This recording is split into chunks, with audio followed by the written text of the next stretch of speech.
You broke the news on Twitter, John. What will be the reaction in the financial markets on Bay Street, which has been pretty quiet lately because of the pandemic? But give me your thoughts and insights here.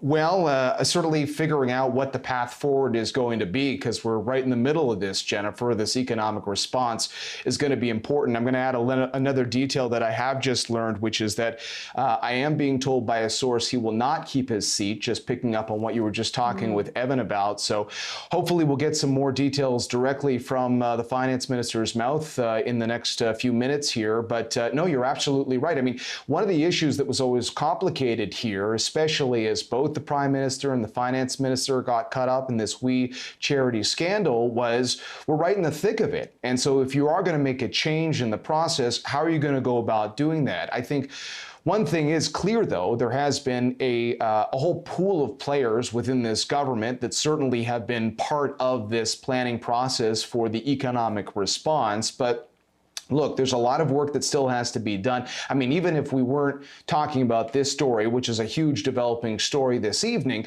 when I was talking to some sources this week about what's the possible conversation a prime minister and finance minister could be having in the middle of August? Well, this is a good planning period. I mean, you got to start thinking about the fall economic statement. You've even got to start thinking about a budget. Let's not forget, because of this pandemic, we couldn't even have a traditional budget. And here we are talking about unprecedented levels of spending. But look, I mean, you go back a few weeks ago, and this government was getting very good marks on the economic response, and the finance minister had played a key role in all of that. So the markets will have to get their heads around this, but obviously I think the question will be, and hopefully we'll find out more details from Bill Morneau, at what point do individuals see themselves as a distraction to all of that? And certainly many of the media reports over the last week would suggest that there have been a lot of distracting side stories as this economic response is trying to play out.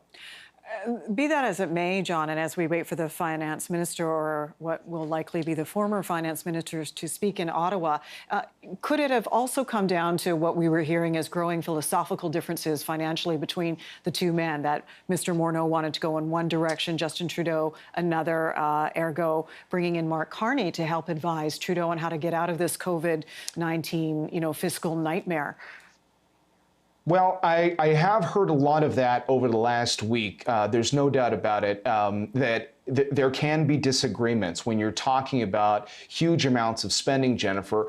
I would push back a little bit on that narrative, only because there have been disagreements throughout this response. I mean, you have to make a decision. You have to make fast decisions. That's the job. You have give and take. I mean, that's what lawmakers do. They think, is this the best way to go? Maybe we should do it this way. And even in the economic response, and we heard this many times from the Prime Minister, being flexible. That's what it was.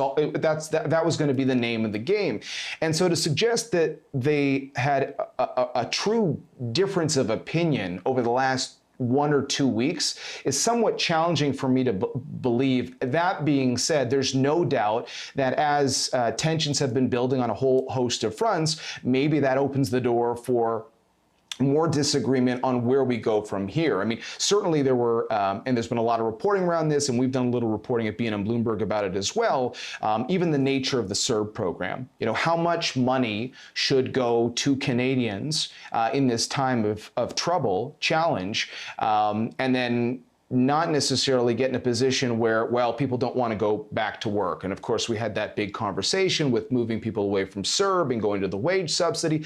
And there was a lot of back and forth on that. There's no doubt about it. It's just that that's something that has been developing for weeks, the conversations around that. So, you start to look at the timeline here.